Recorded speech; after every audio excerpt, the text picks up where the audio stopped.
हरे कृष्णा। भक्ति आश्रय टेलीविज़न में आप सबका हार्दिक स्वागत है।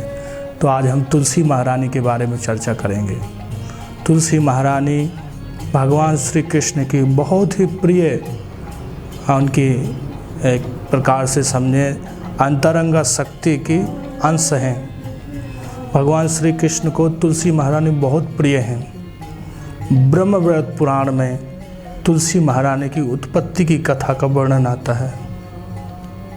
उसमें वर्णन आता है कि एक वृषध्वज नामक राजा रहते हैं, जो बहुत ही असुर प्रवृत्ति के रहते हैं। विष्णु भगवान की तो निंदा करते हैं, लेकिन शिव जी की भक्ति करते हैं। एक समय विष्णु की पूजा हो रही थी, सारे देवी देवता उसमें आए, तो वृषध्वज ने क्या किया, सब देवताओं के सामने भगवान विष्णु की निंदा शुरू कर दी।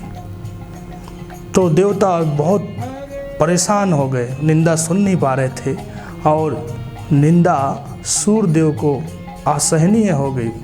तो सूर्यदेव ने तुरंत श्राप दे दिया वृषध्वज को कि तुम दरिद्र हो जाओ।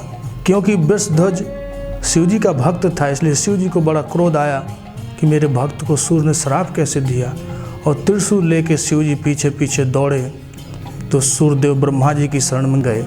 ब्रह्मा जी सारे देवता को लेके भगवान विष्णु की शरण में गए। तो भगवान विष्णु के पास जैसे ही बैकुंठ में पहुँचे, भगवान ने कहा घबराओ मत, तुम मेरी शरण में आओ, तुम्हें कोई डर नहीं है, शिव जी कुछ नहीं बिगाड़ेंगे तुम्हारा। इतने में शिव जी आते हैं, नारायण को देखते हैं तो शिव जी प्रणाम करते हैं और कहते हैं हे भगवान, मेरा भक्त वृषध्वज, उसको सूर्यदेव ने श्राप दे दिया। अब सूर्यदेव आपकी शरण में आ गए, भला अब मैं क्या कर सकता हूँ। चैतन्य चैतन्य में कहा गया है, राखे कृष्ण मारे के, मारे कृष्ण राखे के। जो कृष्ण जिसकी रक्षा करना चाहते हैं उसे कोई नहीं मार सकता, और जिसे कृष्ण मारना चाहे उसे कोई बचा नहीं सकता। तो शिव जी ने कहा कि मेरा जो भक्त है उसका दरिद्र का श्राप दे दिया सूर्यदेव ने। भगवान विष्णु ने आश्वासन दिया कि चिंता मत करो, अब तो बहुत समय बीत गया है और उसकी पीढ़ी की पीढ़ी आ गई है, उसकी पीढ़ी निकल चुकी है, इसलिए अब वृषध्वज के ही वंश में आगे चल के धर्मध्वज नामक राजा हुए। और उनकी पत्नी माधवी से लक्ष्मी का अंश ही जन्म लेगी।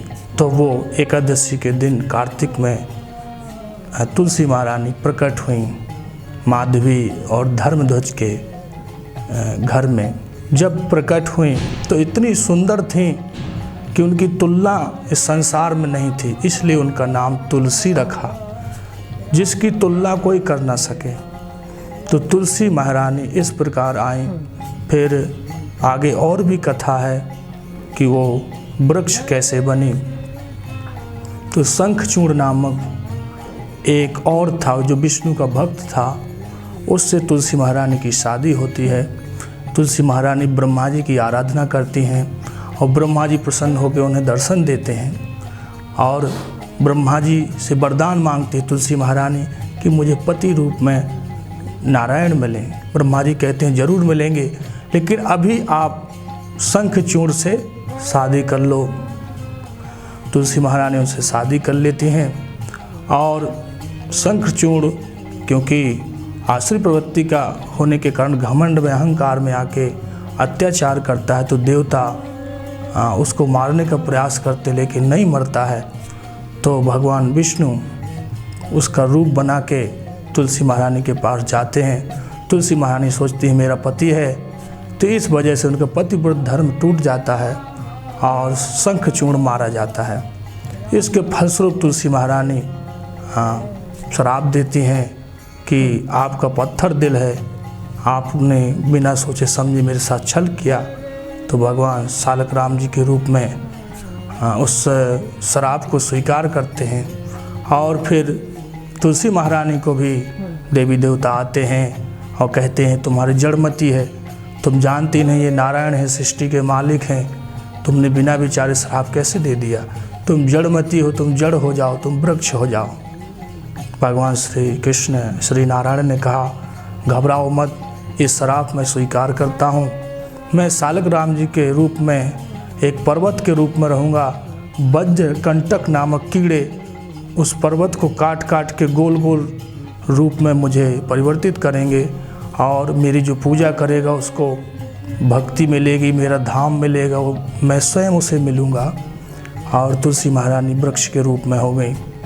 तो ये हमारे उद्धार के लिए, पूरे संसार को सौभाग्य देने के लिए ये भगवान ने ऐसी लीला की। सालग्राम जी के रूप में और तुलसी महारानी के रूप में हमारी शुद्धि होती है। स्कंद पुराण में कहा गया है कि कोई तुलसी को देखता है, छूता है या उनका दर्शन करता है या चिंतन करता है, उसे कई करोड़ जन्मों के उसके पाप धुल जाते हैं। यहाँ तक कि तुलसी महारानी की कोई परिक्रमा करता है तो उसकी ब्रह्म हत्या जैसे भी पाप यदि उसने किए हैं वो भी नष्ट हो जाते हैं। यानी कानी चापा पानी ब्रह्म हत्यादि कानी चा तानी तानी पड़शंति प्रदक्षिणा पदे पदे, पद पद पे ब्रह्म हत्या जैसे पाप भी नष्ट हो जाते हैं। तो ये मधुसूदन मास कहलाता है। तो इसमें हम 1 महीने तुलसी महारानी और सालग्राम जी को जल देते हैं। तो इससे, क्योंकि गर्मी बहुत पड़ती है, इस वजह से भगवान को गर्मी लगे या तुलसी महारानी को सुरक्षा देने के लिए या उनकी सेवा का हमें अवसर देती हैं तुलसी महारानी, ताकि हम शुद्ध हो जाएं। तो हमारे सौभाग्य के लिए तुलसी महारानी 1 महीने के लिए हमें ये मौका देती हैं कि हम उन्हें जल दें, ताकि तुलसी महारानी हरी भरी रहेंगी। शास्त्रों में कहा गया है कि जिस घर में तुलसी महारानी रहती है उस घर में कोई रोग, शोक, बीमारी, किसी प्रकार की धन की हानि, कुछ उसको कठिनाई नहीं होती, हमेशा खुशहाल रहता है। जिसके घर में भी तुलसी महारानी रहती हैं तो हमें ज़रूर तुलसी महारानी को जल देना चाहिए, तुलसी महारानी की परिक्रमा करना चाहिए। पद्म पुराण में कहा गया है भागवत के महत्व में कि भागवत पढ़ने का जो फल है, भगवान हरि का स्मरण करने का जो फल है और गाय दान करने का जो फल है, वही फल तुलसी जल देने का है। इनमें कोई अंतर नहीं, चारों बराबर हैं। इसलिए हमें तुलसी महारानी को जल देना चाहिए। क्यों? क्योंकि तुलसी महारानी भगवान श्री कृष्ण की परम भक्त हैं और जब हम परम भक्त की सेवा करते हैं तो हमें भक्ति मिलती है जिससे हम भगवान को समझ सकते हैं। तो सभी से प्रार्थना है, तुलसी महारानी को जल दीजिए, उनकी परिक्रमा कीजिए और भगवान श्री कृष्ण के नामों का जप कीजिए। हरे कृष्णा कृष्णा कृष्णा हरे हरे, हरे राम राम राम हरे हरे।